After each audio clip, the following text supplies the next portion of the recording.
Nous allons étudier dans cette vidéo le chapitre 6 consacré à la Seconde Guerre mondiale, le plus terrible conflit de l'histoire humaine qui aura fait au total 50 millions de morts, soit 5 fois plus que la Première Guerre mondiale. Pour étudier cette guerre compliquée, nous allons nous focaliser sur 4 étapes. Et la première, vous allez le voir, c'est la déclaration de guerre et l'invasion de la Pologne par l'Allemagne qui précipite un grand nombre de pays dans la Seconde Guerre mondiale. La première étape, c'est l'invasion de la Pologne par l'Allemagne. Alors pourquoi la Pologne?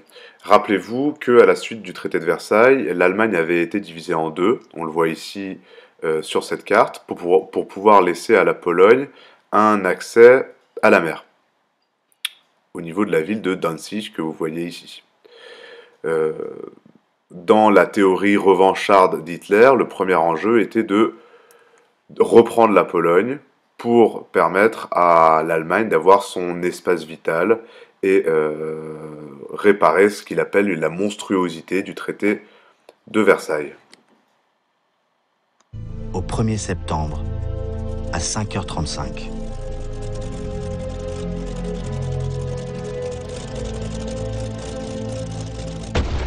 Le premier coup de canon de la Deuxième Guerre mondiale est tiré sur Danzig.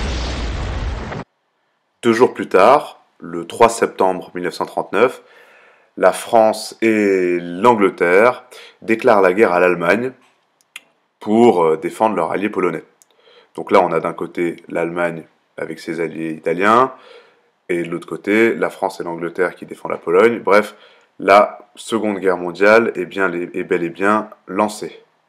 Donc pour résumer cette première étape, le 1er septembre 1939, l'Allemagne envahit la Pologne. Et dès le 3 septembre 1939, la France et l'Angleterre déclarent la guerre à l'Allemagne. Dès lors, on a la Seconde Guerre mondiale qui commence.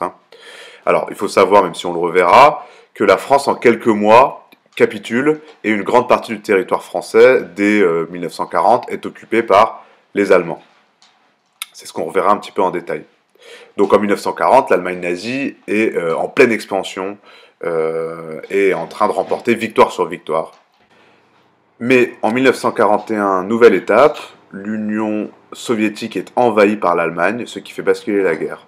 Vous allez entendre dans les prochaines images Hitler parler de son projet d'invasion de l'URSS. On est là en 1941. À son secrétaire, Bormann, il explique: dans un an, les États-Unis seront prêts à entrer en guerre.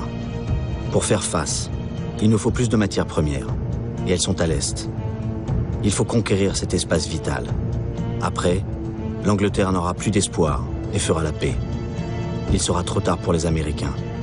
Attaquons la Russie au plus vite. Hitler a baptisé le plan d'invasion Opération Barbarossa, du nom de l'empereur germanique Barberousse. Il faut pourtant rappeler que Joseph Staline et Adolf Hitler avaient signé un pacte en 1939, se promettant de ne pas s'agresser l'un l'autre.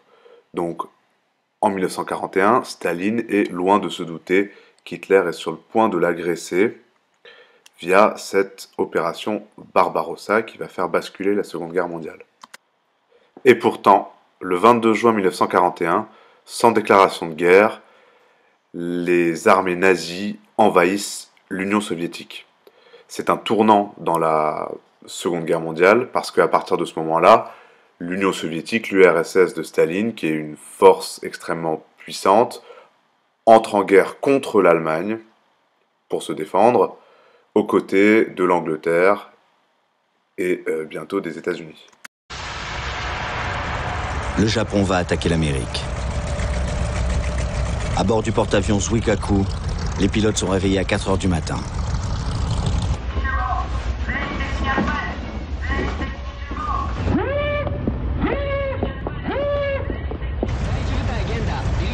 Le commandant Mitsuo Fuchida les réunit pour le saké traditionnel à la santé de l'empereur.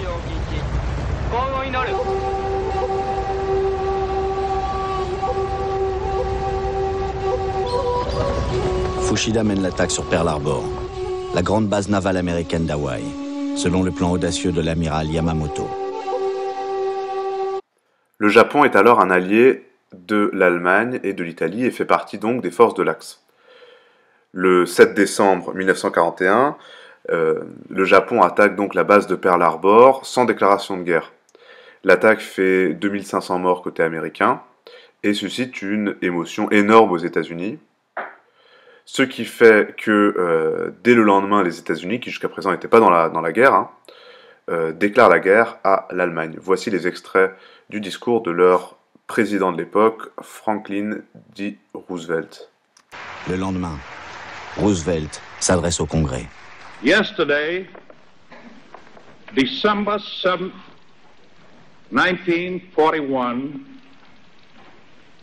a date which will live in infamy. The United States of America was suddenly and deliberately attacked.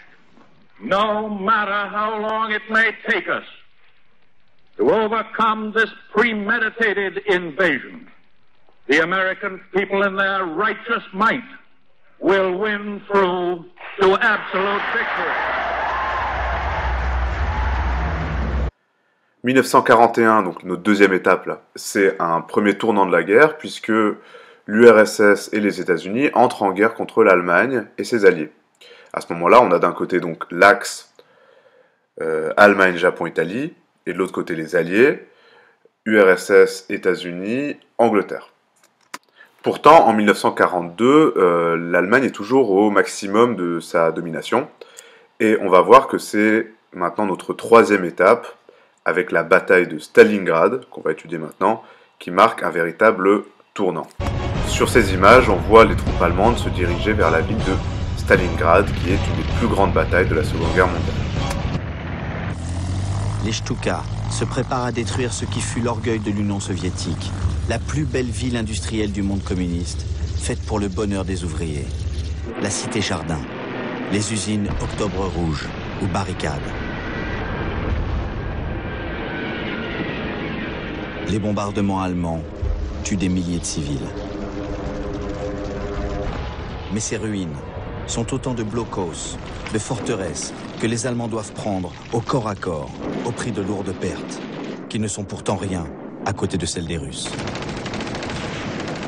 Sur ces images, on voit donc le déroulé de la bataille de Stalingrad qui s'est fait rue par rue, bloc de maison par bloc de maison, ruine par ruine, avec des soldats planqués dans les immeubles qui visaient les soldats isolés aux snipers. Bref, une bataille extrêmement dure qui a duré près de 6 mois, qui a coûté la vie à 750 000 soldats et 250 000 civils, soit 1 million de personnes en tout, jusqu'à ce que, en février 1943, les Allemands capitulent face aux Russes, ce qui marque leur première grande défaite dans la Seconde Guerre mondiale, et ce qui est un véritable tournant, puisque dès lors, les Russes vont marcher vers Berlin, et on se dirige là vers la défaite allemande. Donc la bataille de Stalingrad est un véritable tournant dans l'histoire de la Seconde Guerre mondiale. La flotte alliée approche.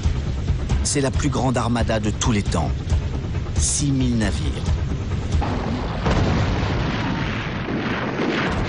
6h30. La première vague d'assaut américaine va se heurter aux défenses allemandes d'Omaha Beach. Avec eux, un grand écrivain américain, Ernest Hemingway, correspondant de guerre. Il écrit: